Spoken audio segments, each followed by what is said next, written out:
It's your homework, you know who you are. Tuck your hips, roll up into a bridge, put the ball right underneath your sacrum, right underneath your pelvic bowl, and you're going to laterally translate your hips. So bring your arms out like you're a cactus, fingernails on the floor, forearms on the floor, and start to translate or shift or shimmy your hips side to side. Your pubic bones and your hip bones stay parallel to the floor. Your ribs are drawn in, your belly's tucked in, and your shoulders don't move. Keep your arms still. So laterally translating your lumbar spine. Then walk your feet a little wider than your mat, and you're going to tip. So one hip drops over the ball, then the other side, one hip drops over the ball. And tap the outside edge of your hip. Good. Ribs in, belly tight. Tap and tap. So you're rotating your lumbar spine. Your shoulders are still. Your thoracic spine is still. Your head's still. Good. Now the ball is a little too big for our next move. It's our extension and our flexion.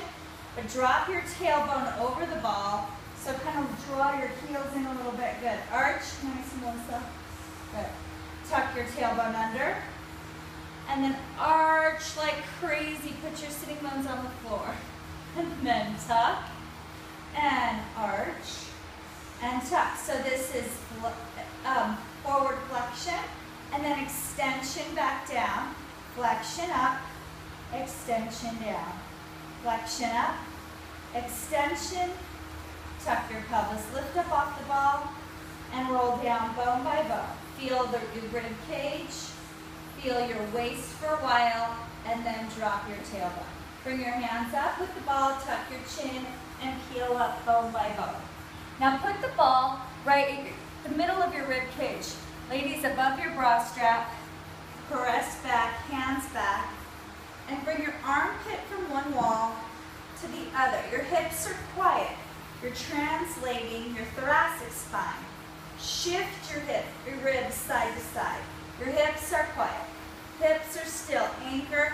If you can't keep your hips still, put your feet out just a little bit wider. Shift your ribs side and side. Then rotate. Tap one elbow and the other elbow. Twisting your thoracic spine over the ball. Over and over and over. Good. Then head on the floor. Back bend over the ball. Can you get your forearms to touch the floor? And then sink your breastbone as if you're doing the hundreds. If you don't remember the hundreds, look it up. Hallie has at least 1 or 2 hundreds on the YouTube channel. Back bend over. Sink your breastbone, fold up. Back bend over, forearms touch. Tuck, sink your breastbone. One more time. And then bring your arms up all the way up. Now the same series for your cervical spine, you're going to put the ball right at the back of your head. So most girls have to move their ponytail up. Roll down, push the back of the head into the ball. Arms are still out wide, like a cactus, or straight out. Bring your ear to one wall and your ear to the other wall. I call it the Muppet move. It's not a normal way we use our neck muscles. But you stretch to the side like you're listening in a doorway, and listening, and listening, and listening. Make sure the ball didn't wiggle, and then rotate. Put one ear on the ball. Rotating your cervical spine.